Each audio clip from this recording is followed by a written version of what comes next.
Flowers and Freckle Cream by Elizabeth Ellis. When I was a kid about 12 years old, I was already as tall as I am now, and I had a lot of freckles. I had reached the age when I had begun to really look at myself in the mirror, and I was underwhelmed.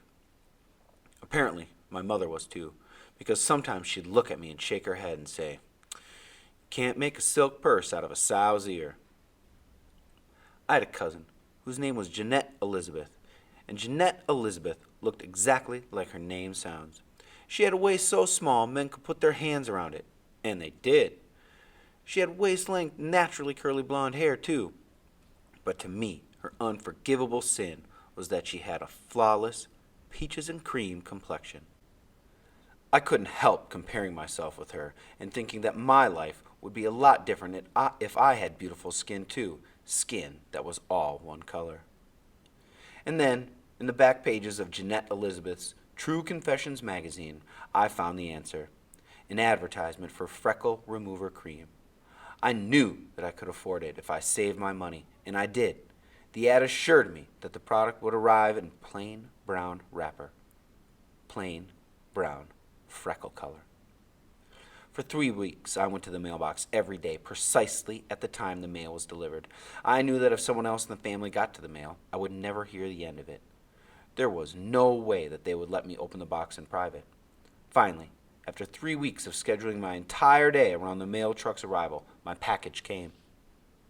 I went to my room with it, sat on the edge of my bed, and opened it. I was sure that I was looking at a miracle. But I had gotten so worked up about the magical package that I couldn't bring myself to put the cream on. What if it didn't work? What would I do then? I fell asleep that night without even trying the stuff, and when I got up the next morning, I looked at my freckles in the mirror and I said, "Elizabeth, this is silly. You have to do it now." I smeared the cream all over my body. There wasn't as much of it as I had thought there would be, and I could see that I was going to need a part-time job to keep me in freckle remover. Later that day, I took my hoe and went with my brother and cousins to the head of the holler to hoe tobacco, as we did nearly every day in the summer. Of course, when you stay out hoeing tobacco all day, you're not working in the shade. And there was something important I hadn't realized about freckle remover. If you wear it in the sun, it seems to have a reverse effect. Instead of developing a peaches and cream complexion, you just get more and darker freckles. By the end of the day, I looked as though I had leopard blood in my veins, although I didn't realize it yet. When I came back to the house, my family, knowing nothing about the freckle removing cream, began to say things like, "I've never seen you with that many freckles before." When I saw myself in the mirror, I dissolved into tears and hid in the bathroom. My mother called me to the dinner table, but I ignored her. When she came to the bathroom door and demanded that I come out and eat, I burst out the door and ran by her, crying. I ran all the way out to the well house and threw myself down. And I was still sobbing when my grandfather came out to see what was wrong with me. I told him about how I'd sent for the freckle remover, and he didn't laugh, though he did suggest that one might get equally good results from burying a dead cat when the moon was full. It was clear that Grandpa didn't understand, so I tried to explain why I didn't want to have freckles and why I felt so inadequate when I compared my appearance with Jeanette Elizabeth's. He looked at me in stunned surprise, shook his head, and said, "But, child, there are all kinds of flowers, and they're all beautiful."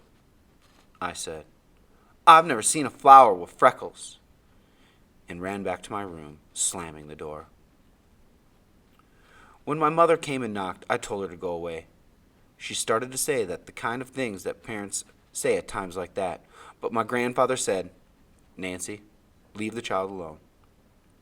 She was a grown-up, but he was her father, so she left me alone. I don't know where Grandpa found it.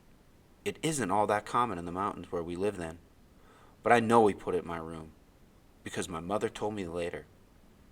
I cried myself to sleep that night, and when I opened my swollen, sticky eyes the next morning, the first thing I saw, lying on the pillow next to my head, was a tiger lily.